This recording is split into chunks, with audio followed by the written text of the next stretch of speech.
Welcome friends, the same topic, unforgettable Walt Disney, and this is the last video, third video. આપણે volt વિશે ઘણું બધું આગળ જોઈ ગયા. અહીંયા વોલ્ટનો જે વિચાર, ડિઝનીલેન્ડનો જે વિચાર હતો તેના વિશે અને તેના સક્સેસ વિશે, તેના વિચારો થોડાક બાકી રહી ગયા છે તેના વિશે આપણે અભ્યાસ કરીશું. The story of Disneyland, perhaps better than anything else. કે સ્ટોરી ડિઝનીલેન્ડની વાત કરીએ તો પરહેપ્સ કદાચ બેટર દેન એનીથિંગ એલ્સ, તમામ કરતાં ચડિયાતી છે, તમામ કરતાં વધારે સારી છે. જે કંઈ પણ એને કાર્ટૂન્સ બનાવ્યા, મૂવીઝ બનાવ્યા તેના કરતાં જો શ્રેષ્ઠ હોય, સારી હોય, ચડિયાતું હોય તો તે હતું ડિઝનીલેન્ડ. ઇલ્યુસ્ટ્રેટ્સ, આ ડિઝનીલેન્ડ ઇલ્યુસ્ટ્રેટ્સ સમજાવે છે વોલ્ટ્સ વિઝન, વોલ્ટની દીર્ઘદ્રષ્ટિ એન્ડ હી સ્ટબન ડિટર્મિનેશન. અહીંયા તેનો અર્થ થશે કે મક્કમ નિર્ણય. એમ સ્ટબન એટલે જિદ્દી, પણ અહીંયા થશે મક્કમ નિર્ણય. ટુ રિયલાઇઝ એન આઈડિયા, એવો વિચારને એણે સાબિત કરી બતાવ્યો. હી બિલીવ્ડ ઇન, કે જેમાં તે માનતો હતો, એવા વિચારને તેણે એના જિદ્દી વલણ, એના મક્કમ નિર્ણય અને દીર્ઘદ્રષ્ટિથી આ ડિઝનીલેન્ડ દ્વારા સાબિત કરી બતાવ્યો. ફોર યર્સ, વર્ષો સુધી વોલ્ટ હેડ ક્વાઇટલી નર્સ, વોલ્ટ જે છે ચૂપચાપ પાલવી રહ્યો હતો. એવું કહે કે એક છોડને ઉછેરી રહ્યો હતો.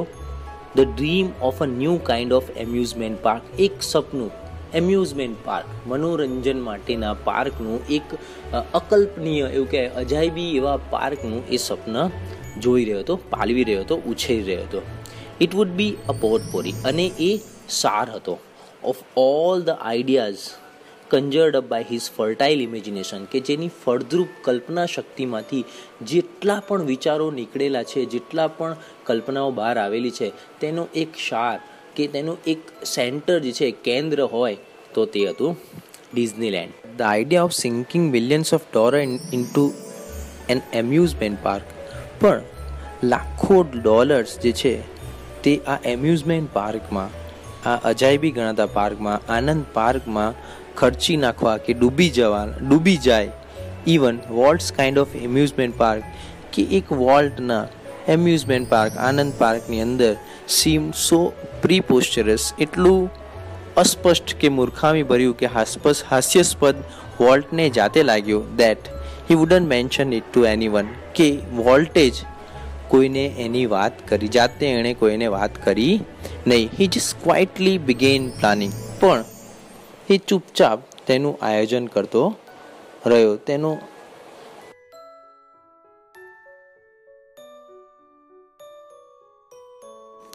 As usual, though he infused all of us with his own enthusiasm when he finally told us about the project. તો કે as usual, હંમેશની જેમ, though he infused all of us, અમને બધાને ઉત્સાહિત કરતો, with his own enthusiasm, પોતાના પ્રોત્સાહનથી અમને બધાને ઉત્સાહિત કરતો હતો.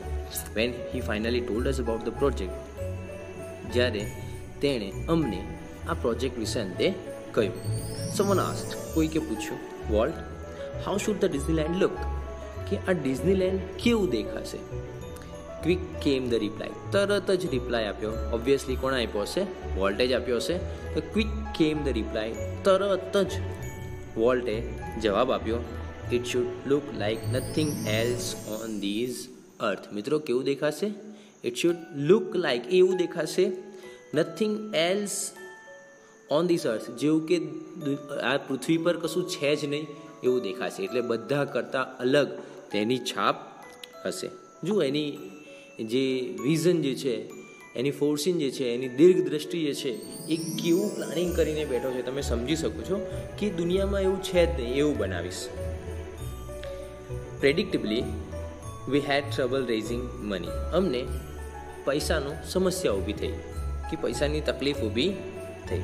પણ ડિઝનીલેન્ડ ડીડ ઓપન, પણ અંતે ડિઝનીલેન્ડ તો ઓપન થયું, ડિઝનીલેન્ડ તો બનાવવામાં, ખોલવામાં, તૈયાર કરવામાં આવ્યું. મિત્રો, અહીંયા જો ને અમેરિકન ઇંગ્લિશનો ઉપયોગ થયા છે. Did open, actually Disneyland open, જે બ્રિટિશ ઇંગ્લિશ હોય તો ઓપન આવે, પણ અહીંયા બ્રિટિશ અમેરિકન ઇંગ્લિશમાં આ પ્રમાણેની વાક્ય રચના થાય છે કે પાસ્ટ ટેન્સની અંદર ડીડ મૂકીને પછી V1 મુકાય છે. અહીંયા જે રીતના આપણે સહાયકારક ક્રિયાપદ નોટમાં ડીડનો ઉપયોગ કરીએ છીએ, સાથે સાથે ક્વેશ્ચનમાં ઉપયોગ કરીએ છીએ, અહીંયા ડાયરેક્ટ ઉપયોગ અમેરિકન ઇંગ્લિશમાં થાય છે.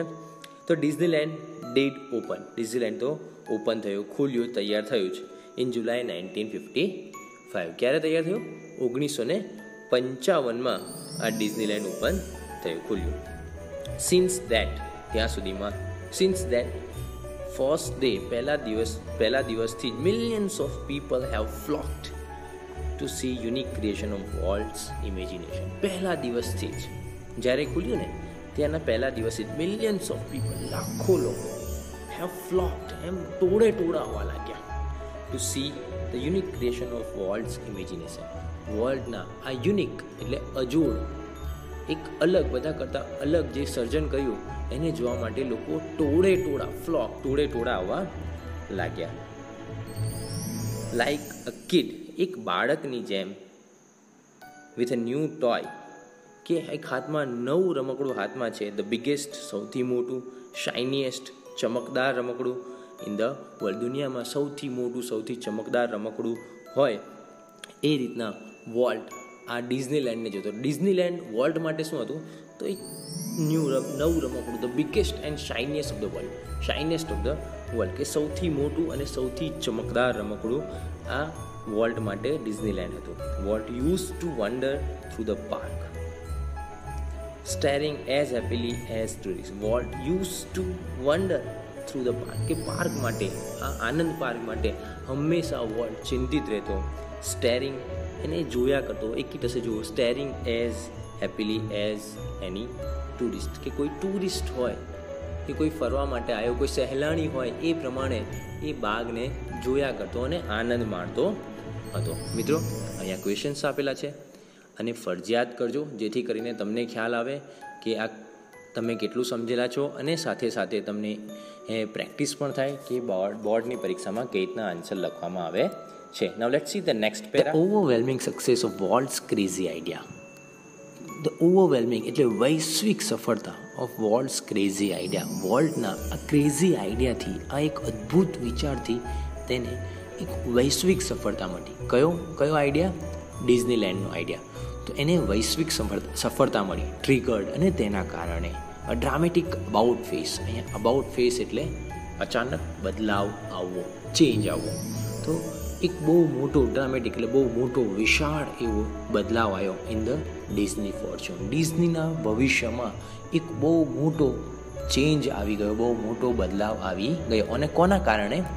આ વોલ્ટના ક્રેઝી આઈડિયા, કે એમ નાનપણથી પહેલેથી જ એને એક એવો પાર્કની, કે આનંદ પાર્ક, જે ડિઝનીલેન્ડ બનાવીને એમ્યુઝમેન્ટ પાર્ક બનાવવાની જે તેની ઈચ્છા હતી, તો તેનાથી ડિઝનીના ફોર્ચ્યુનમાં એક બહુ મોટો ચેન્જ આવી ગયો. ઇન ધ સેન્સ આપણે એવું કહી શકીએ કે ભાઈ તેને હવે કમાણી થવા લાગી, કે પહેલાં એ બહુ એવી પરિસ્થિતિમાંથી પસાર થતો હતો કે ભાઈ એવું કંઈ બેંક, આપણે જોયું કે બેંકના લોકો એને લોન આપવા માટે પણ ગભરાતા હતા, પણ હવે આખી પરિસ્થિતિ આ ડિઝનીલેન્ડ દ્વારા બદલાઈ ગઈ. હવે તેની આવક વધવા લાગી. Yet success never changed. પણ આ જે સફળતા જે છે એનાથી વોલ્ટને કંઈ ફરક પડ્યો નહીં, તેમાં કોઈ બદલાવ આવ્યો નહીં. હી રિમેન્ડ ધ સિમ્પલેસ્ટ ઓફ મેન, કે એ માણસોમાં સૌથી સિમ્પલ, સાદો માણસ રહ્યો. કોઈ વધારાનો એવો ભપકો એની અંદર આવ્યો નહીં. હી હેટેડ પાર્ટીસ, તેને આ પાર્ટીથી નફરત હતી. And his idea of night out, અને એવું કહી શકાય કે રાતના સમયે બહાર ફરવાનો, કે પાર્ટી માટેનો જો કોઈ એનો વિચાર હોય તો વોઝ અ બગ and chili at some little restaurant. તો એનો એ પાર્ટી કરવી હોય, નાઇટ આઉટ કરવું હોય, તો એનો જે વિચાર હતો તે શું હતું? એની ફેવરેટ કહી શકાય તો તે શું હતું? Burger and chili at some little restaurant. એક નાના રેસ્ટોરન્ટની અંદર ચીલી અને બર્ગર ખાઈને તે પોતાની ઉજાણી કરી લેતો હતો. એ વધારાનો કોઈ ભપકો, મોટી મોટી પાર્ટી કરવાનો એને શોખ હતો નહીં. હિઝ ઓનલી એક્સ્ટ્રાવેજન્સ એટલે વધારાનો ખર્ચો. હિઝ ઓનલી એક્સ્ટ્રાવેજન્સ, કે એનો વધારાનો ખર્ચો માત્ર હતો તો was a miniature rail road that rain around the ground of his home, કે એક નાની જૂના સમયની ટ્રેન એના ઘરની આજુબાજુ ફરતી હતી. એકમાત્ર એનો વધારાનો ખર્ચો હતો કે એના ઘરની આજુબાજુમાં તેણે પેલી ક્યાં, કારણ કે આપણે પહેલાં જ જોયું આગળ કે એને ટ્રેનનો બહુ મોટો શોખ હતો. એણે ડિઝનીલેન્ડમાં પણ જૂના સમયની ટ્રેન મૂકી હતી. એના ઘરની ફરતે પણ તેને એક નાની ટ્રેન મૂકી હતી. માત્ર એ જ એનો વધારાનો ખર્ચો હતો. બાકી એકદમ સિમ્પલ માણસ જ રહેલો છે. Okay, some questions for this paragraph. I hope you can do well. Now let's move to the next paragraph. What do you do with all your money? A friend once asked him. એક મિત્ર એક વખત એને પૂછ્યું કે what do you do with all your money? તું હવે આટલા બધા પૈસાથી, એમ ઘણું બધું કમાઈ ગયો હતો, તો આટલા બધા પૈસાથી હવે તું કરીશ શું? હવે એ તો કંઈ પ્રશ્ન પૂછવા જેવો છે, પણ એક નજીકનો મિત્ર હોય તો તે આવા પ્રશ્ન પૂછે તો કે what do you do with all your money? કે તું તારા આટલા બધા પૈસાથી શું કરીશ? તો સરસ મજાનો જવાબ આપે છે Walt. Pointing at the studio તરફ તેને આંગળી કરી અને કહ્યું, વોલ્ટ સેડ, મિત્રે કહ્યું, I fertilize that field with it. હું મારા પૈસાથી આને ફર્ટિલાઇઝ કરીશ, ફળદ્રુપ કરીશ, એટલે મારા પૈસા હું આ સ્ટેડિયમમાં નાખી અને વધુ પૈસા બનાવીશ, કે આ સ્ટુડિયોને આગળ વધારીશ, સ્ટુડિયોને વધુ મોટું બનાવીશ. એન્ડ ઇટ્સ ટ્રુ, અને એ સાચું પણ હતું, ધેટ કે Walt plough money back into the company. વોલ્ટે જે પૈસા કમાયા હતા back into the company, ફરી એણે એ જ કંપનીમાં, એ જ સ્ટુડિયોમાં પાછા નાખ્યા. Almost as fast as it કેમ ઇન. જેટલા ઝડપથી એના પૈસા આવ્યા એટલા જ ઝડપથી પૈસા તેણે શું કર્યું? ફરી કંપનીમાં, ફરી સ્ટુડિયોના વિકાસમાં તેણે નાખી અને સ્ટુડિયોનો વધુને વધુ વિકાસ કરવા લાગ્યો, સ્ટુડિયોને વધુ મોટું બનાવવા લાગ્યો અને એમાં નવા નવા ફીચર્સ એડ કરતો ગયો.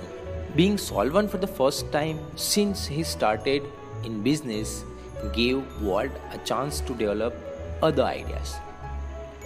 શું કહે છે કે being solvent એટલે પૈસાદાર, કે પૈસાદાર. હવે આ વખતે તે ધનાઢ્ય વ્યક્તિ બની ગયો. તો ફર્સ્ટ ટાઈમ એવું કહી શકાય. તો Bing solvent for the first time, પહેલી વખતે એક ધનાઢ્ય, બહુ માલદાર પુરુષ તે બની ગયો. Since he started in business, કે જ્યારથી એણે બિઝનેસની શરૂઆત કરી, પહેલી વખતે એવું ફીલ થયું કે હવે આ વ્યક્તિ માલદાર બની ગયો, પૈસાદાર બની ગયો, એની પાસે પૈસા આવી ગયા. ગેવ વોલ્ટ અ ચાન્સ, તો વોલ્ટને એવો મોકો આપ્યો, તક આપી ટુ ડેવલપ અધર આઈડિયાઝ, કે જે એના બીજા વિચારો હતા તેને હવે વિકાસ કરવાનો, તેને એપ્લાય કરવાનો હવે એને તક મળી હોય એવું લાગ્યું. પહેલી વખતે જ્યારથી એને કાર્ટૂનિંગની શરૂઆત કરી ત્યારથી હવે એવું લાગ્યું કે હવે હું મારા વિચારોને, મારા બીજા જે વિચારો જે મારા મગજમાં છે તેનો વિકાસ, તેને એપ્લાય કરી શકું છું. ધીઝ ઇન્ક્લુડેડ, તો કયા વિચારો જે છે તે એને વિકાસ કરવાનો છે? The development of mineral kind, કે મિનરલ કાઇન્ડનો વિકાસ કરવો. હવે મિનરલ કાઇન્ડ શું છે? તો an alpine like valley high in the Sierra mountains, કે સિરિયા માઉન્ટેન્સ પર એક વેલી છે, એક ખીણ છે, તેનો વિકાસ કરવાનો તેનો એક વિચાર હતો. A California institute of art for which he donated the land and several $million. બીજા કોને વિકાસ કરવાનો હતો એને? તો કેલિફોર્નિયન ઇન્સ્ટિટ્યૂટ ઓફ આર્ટ, કે કેલિફોર્નિયા જે ઇન્સ્ટિટ્યૂટ જે છે, આર્ટ ઇન્સ્ટિટ્યૂટ, આખું નામ છે કેલિફોર્નિયા ઇન્સ્ટિટ્યૂટ ઓફ આર્ટને, એનો વિકાસ કરવાનો હતો. તો એના માટે શું કર્યું? તો હી ડોનેટેડ ધ લેન્ડ, તેને દાન આપ્યું, જમીનનું દાન આપ્યું, એન્ડ સેવરલ $million પણ ત્યાં તેણે આપ્યા, દાન તરીકે આપ્યા. એટલે તેનો બીજો એના વિકાસ માટેના કયા મુદ્દા હતા? એક તો એક વેલીને, મિનરલ કાઇન્ડ વેલીને તેને વિકાસ કરવાનો હતો. બીજી આ કેલિફોર્નિયા ઇન્સ્ટિટ્યૂટ ઓફ આર્ટનો તેને વિકાસ કરવાનો હતો. હજુ બાકી છે મોસ્ટ એમ્બિશિયસ ઓફ ઓલ, સૌથી વધારે એમ્બિશિયસ, કે સૌથી વધારે મહત્વકાંક્ષી જે બાબતે હતું તે કયું હતું? $100 million Disney world and city of tomorrow in Florida, કે ફ્લોરિડાની અંદર ડિઝની વર્લ્ડ અને સિટી ઓફ ટુમોરોમાં તેણે કેટલા? 100 મિલિયન ખર્ચી નાખે. એટલે પહેલાંથી જ એના મગજમાં હતું કે જ્યારે પૈસાદાર બનીશ ત્યારે વેલીનો વિકાસ કરીશ, પછી કેલિફોર્નિયા ઇન્સ્ટિટ્યૂટ ઓફ આર્ટનો વિકાસ કરીશ, અને થર્ડ વન કે ડિઝની વર્લ્ડ અને સિટી ઓફ ટુમોરોનો, ફ્લોરિડામાં આવેલી સિટી ઓફ ટુમોરો અને ડિઝની વર્લ્ડનો પણ વિકાસ કરીશ. એ પહેલેથી એણે મગજમાં વિચારી રાખેલું હતું કે આ પૈસા આવશે ત્યારે હું આનો વિકાસ કરીશ. Tragically, in the midst of all activity, Walt was stricken with these fatal illness. તો દુર્ભાગ્ય રીતે in the midst of all activity, તમામ કાર્ય ચાલતા હતા તેની વચ્ચે, એટલે તમામ કામો અડધા થયા હતા તેની વચ્ચે વોલ્ટ સપડાયો with this fatal illness. Fatal એટલે જીવલેણ અને ઇલનેસ એટલે બીમારી, કે જીવલેણ બીમારીમાં તે સપડાઈ ગયા. કે આ બધું કામ ચાલતું હતું, બધું બરોબર કામ ચાલતું હતું અને તે વચ્ચે જ દુર્ભાગ્ય રીતે આ વોલ્ટ જે છે તે જીવલેણ બીમારીમાં સપડાઈ ગયા. I heard him refer two this cruel blow only once. ખાલી એક જ વખતે આઈ હર્ડ હિમ, મેં સાંભળેલું, refer two this cruel blow, કે આ નિષ્ઠુર, ક્રુઅલ એટલે નિષ્ઠુર, બ્લો એટલે એવું કહી શકાય કે ભાઈ વિધિ કે ભવિષ્ય, કે આ નિષ્ઠુર ભવિષ્ય, નિષ્ઠુર વિધિ માટે તેણે એક વખત કહ્યું હતું, શું કહ્યું હતું? Whatever it is I have got, he told me. એણે મને કહ્યું કે જે કંઈ પણ મને થયું છે, ડોન્ટ ગેટ ઇટ, એ બીજા કોઈને ના થાય. એ લાગણીશીલ માણસ હતો, તો એણે ખબર હતી કે એને કઈ બીમારી છે, તો એણે એક વખતે એ કહ્યું હતું એના આ નિષ્ઠુર ભવિષ્ય માટે કે નિષ્ઠુર વિધા માટે, આપણે કહી શકીએ કે ભાઈ ભવિષ્ય કહી શકીએ, લક જે છે, ફોર્ચ્યુન માટે એણે કહ્યું હતું કે જે કંઈ પણ મને થયું છે એ કોઈ બીજાને ન થાય. આઈ visited him in the hospital the night before he died. એટલે રોય એડવર્ડ, જાતે તેનો ભાઈ, લેખક પણ છે અહીંયા, રોય ડિઝની. રોય એડવર્ડ તો પુત્ર છે રાઇટરનો. I visited him, Roy Disney જે છે તેની મુલાકાત લીધી, કોની? વોલ્ટની. In the hospital the night before he died. Walt મૃત્યુ પામે, હી એટલે વોલ્ટ મૃત્યુ પામે તે પહેલાં આઈ એટલે રોયે, લેખકે તેની આગલી રાતે મુલાકાત લીધી. મૃત્યુને આગલી રાતે તેણે વોલ્ટની મુલાકાત લીધી. ઓલ ધો ડિસ્પરેટલી ઇલ, ભલે તે અતિશય ગંભીર બીમાર હતો, he was full of plans for the future as he had been all his life. He was full of plans, તે બિલકુલ આયોજનોથી ભરપૂર હતો. એની પાસે ઘણા બધા હજુ આયોજનો હતા, મરવાની આગલી રાત છે પણ આયોજનો એની પાસે ઘણા બધા હતા ફોર ધ ફ્યુચર, ભવિષ્ય માટે. That as he had been in all his life, કે તેના જીવનમાં જે કંઈ પણ એને સપનાઓ જોયા હતા, એ સપનાઓ, ભવિષ્ય માટેના સપનાઓથી આ વોલ્ટ જે છે હજુ ભરપૂર હતો. એની પાસે હજુ બધું ઘણા બધા આયોજનો હતા. જે વાતચીત થઈ હતી તેની ઉપરથી લાગ્યું કે હજુ આ ભાઈ પાસે, વોલ્ટ પાસે, મારા ભાઈ પાસે ઘણા બધા આયોજનો છે. પણ હવે એ કંઈ કામના રહ્યા હતા નહીં. એનું મૃત્યુ થયું હતું, પણ એના વિચારો આગળ તો વધ્યા છે, જે આપણે જોઈ શકીએ છીએ. ડિઝનીલેન્ડ અને અત્યારે પણ ડિઝની મૂવી જે છે બહુ આગળ પડતું કહી શકાય કે હોલિવૂડમાં સ્થાન ધરાવે છે. Okay, now let's see the last paragraph and also the questions.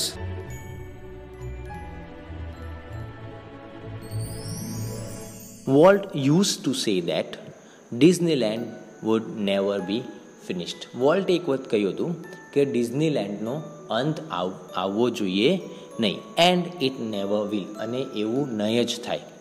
I like to think too, મને પણ એ વિચારવાનું ગમતું હતું દેટ કે વોલ્ટ ડિઝનીઝ ઇન્ફ્લુઅન્સ, કે વોલ્ટ ડિઝનીની અસર જે છે વિલ નેવર બી ફિનિશ્ડ, એનો ક્યારેય અંત આવશે નહીં, એવું મને પણ આ વિચાર મને પણ ગમતો હતો. દેટ કે થ્રુ હિઝ ક્રિએશન્સ, કે તેના સર્જનોથી, અલગ અલગ જે એના કાર્ટૂન્સ છે, ડિઝનીલેન્ડ છે, મૂવી જે છે, તેના ક્રિએશન્સ, તેના સર્જનોથી future generation will continue to celebrate.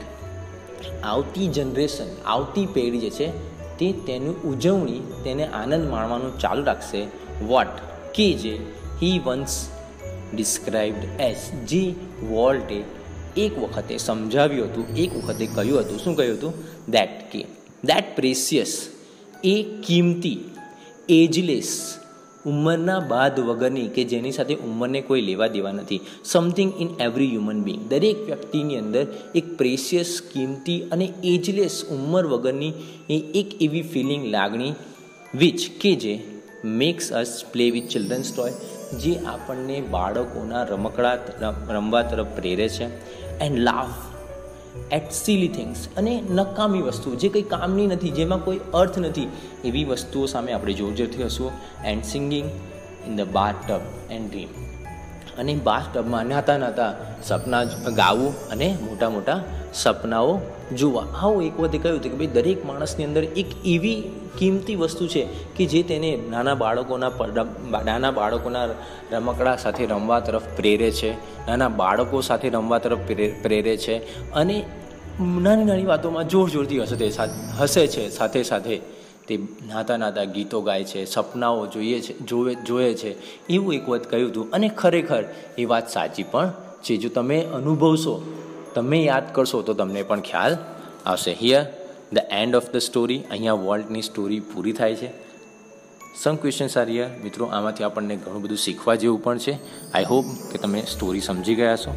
Now we can see the next poem and the next lesson. Thank you very much.